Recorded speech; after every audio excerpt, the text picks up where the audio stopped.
3 سپتمبر مسلم تاریخ میں بہت اہمیت رکھتا ہے۔ مسلمانوں کو جو سیاسی عروج رسول اللہ صلی اللہ علیہ وآلہ وسلم اور خلفائے راشدین کے دور سے ملنا شروع ہوا، وہ بغیر کسی بڑی پریشانی کے مسلسل 650 سال سے جاری تھا۔ یہ خیال پیدا ہو گیا تھا کہ مسلمانوں کے اعمال کیسے بھی ہو جائیں، مسلمانوں کے سیاسی عروج کو دنیا میں کبھی زوال نہیں آئے گا۔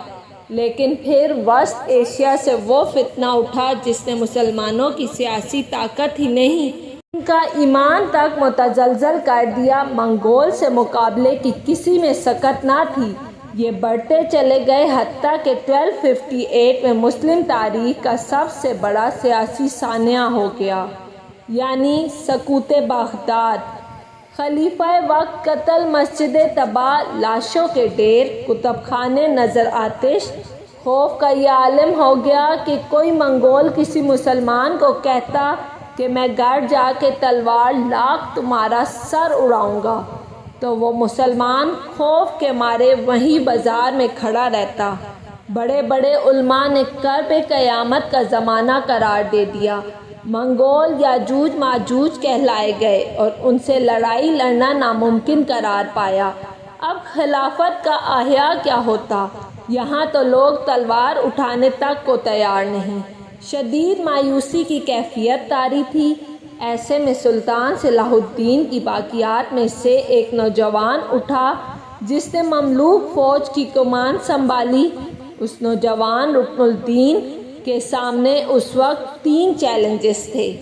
کیسے مسلمان کے آپس کے مسائل اور اختلافات کو ختم کیا جائے، منگول طوفان کو کیسے روکا جائے، اور سب سے اہم، مسلمانوں کے اندر سے خوف، مایوسی اور اس وسوسے کو نکالنا کہ منگول سپر پاور ناقابل شکست قسم کی کوئی شے ہیں۔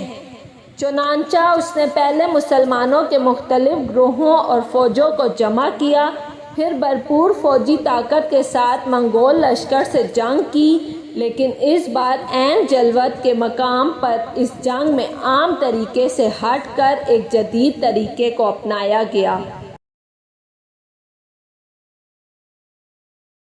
فوج کی ترتیب مسلمانوں کی روایتی جنگ سے مختلف رکھی گئی، جس نے منگول لشکر کو اتنا کنفیوز کر دیا کہ ناقابل تسخیر سمجھے جانے والے شکست کھا گئے۔